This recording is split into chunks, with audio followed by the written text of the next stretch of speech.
pas rester dans son coin, il faut se rassembler. Rassembler tous ceux qui ne veulent plus vivre dans la situation. Il faut les rassembler. Et cesser de nous, comment on dirait, de nous tirer dessus, mais tirer en face. J'ai toujours dit que si vous avez quelqu'un petit qui a une fronde,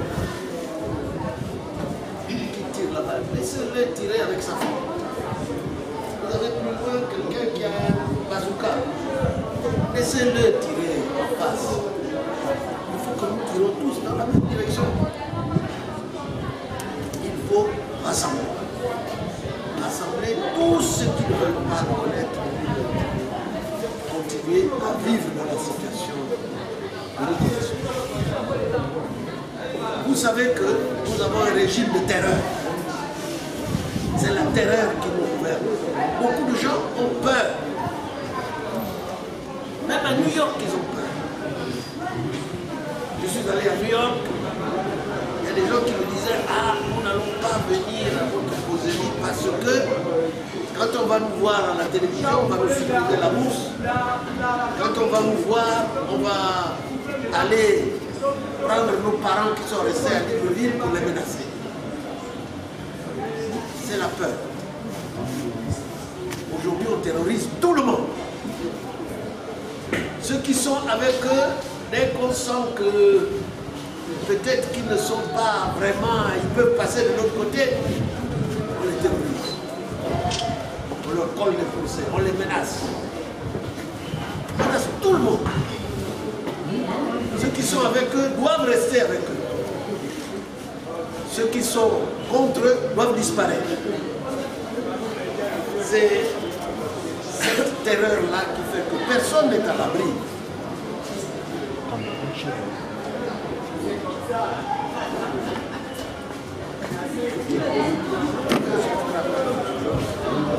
Je suis venu ici il y a peut-être 2-3 mois à la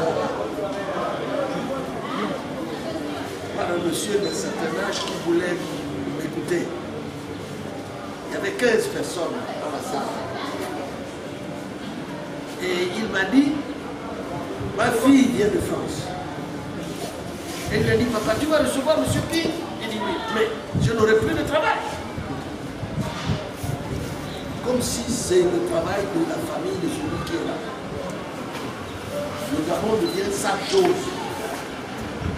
Il peut terroriser n'importe qui, il peut mettre en prison n'importe qui, il peut renvoyer qui il veut, il peut piller, voler, torturer, comme il veut. Alors, devant une situation comme ça, si nous restons sans réaction, il va continuer. Il va continuer. C'est la raison pour laquelle quelques-uns d'entre nous se sont révoltés contre ça. Moi-même, comme l'a dit Banga, je suis Banga, je pouvais rester tranquille avec ce que j'ai, vivre en paix, ne pas risquer ma vie, ne pas me faire insulter tous les jours par des vauriens. Mais il faut prendre le risque de sauver notre vie. Ensemble, nous ce risque. Je ne peux pas réussir seul. Ce n'est pas possible. Il faut que nous nous mettions ensemble pour dire ça suffit comme ça. Ça suffit comme ça. Alors, les problèmes que notre pays connaît, vous les connaissez tous. On peut aller dans les détails, certaines personnes qui sont là, comme les ministres qui connaissent la situation, qui étaient là avant moi, peuvent vous dire la situation dans laquelle se trouve notre pays. Le pays est confronté à une crise grave, la plus grave que notre pays ait jamais connue dans son histoire. Cette crise est politique, nous venons d'en parler, la peur, le viol, les crimes rituels, les massacres. Cette crise est morale, comme vous le voyez, il n'y a plus de morale. C'est des...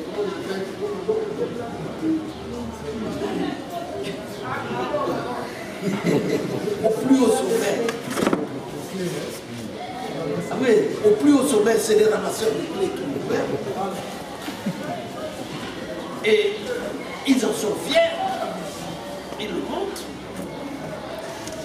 Nous avons donc cette crise morale où on ne croit plus à nos religions traditionnelles, à nos religions. Nous sommes en très grande majorité des chrétiens.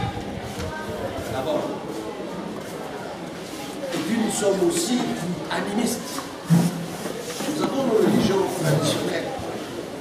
Or, il paraît que là-haut, on croit que le vaudou est supérieur au Djobi, est supérieur au Biri, est supérieur au Djembe, est supérieur... Mais qu'est-ce qu'ils ont fait? Quelqu'un qui parle de chez lui, il n'y a rien là-bas chez lui. Il n'y a rien.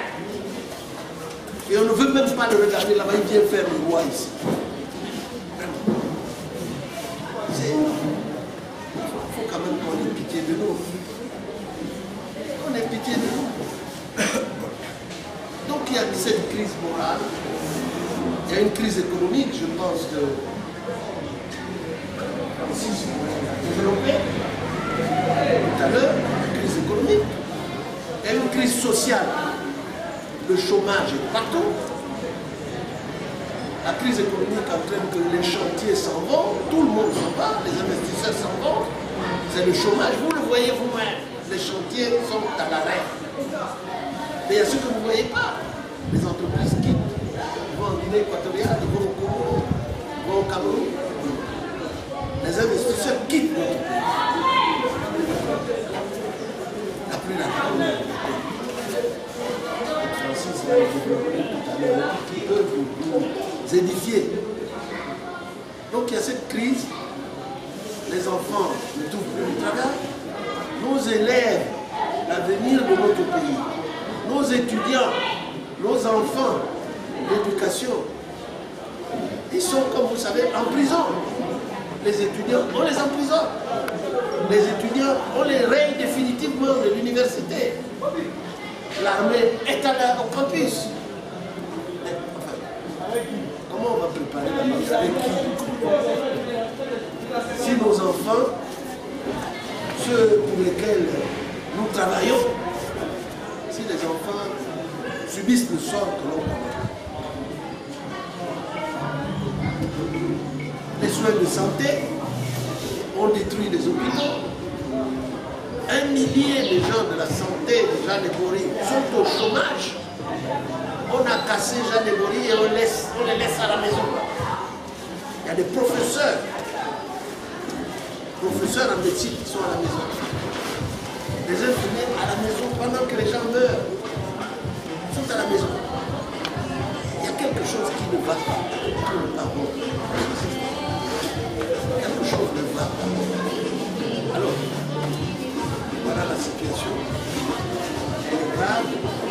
Il y a encore, tout à l'heure, les gens vous l'expliquer. Donc, face à toutes ces crises, qu'est-ce qu'on fait? Il n'y a plus l'argent. Les chantiers somptuaires, somptueux, on fait par-ci, donc par là, Madena par ici, zone franche de Port-Gentil par là, Akata, je ne sais pas quoi, tous les chantiers sont là. La dette s'envole. Pendant ce temps, l'argent part, les valises, les avions, on l'envoie à l'étranger, dans les pays que je ne cite plus, parce que si je les cite, on va prendre je ne suis pas de simplement, il ne faut pas faire à ton voisin ce que tu ne voudrais pas qu'on te fasse. Est-ce que nos pays amis qui sont là-bas vont accepter qu'un Gabonais devienne gouverneur de, je ne sais pas moi, du Nigeria? Gouverneur de... Un Gabonais va venir là-bas être... Parce que nous avons maintenant un gouverneur. Nous avons connu les gouverneurs pendant la colonisation. Mais nous avons un gouverneur noir qui décide à la place de notre président.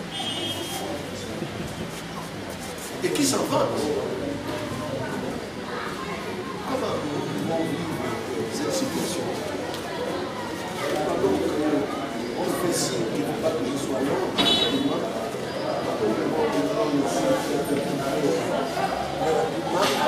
vous souhaitez qu'on passe directement aux questions. Comme vous voulez.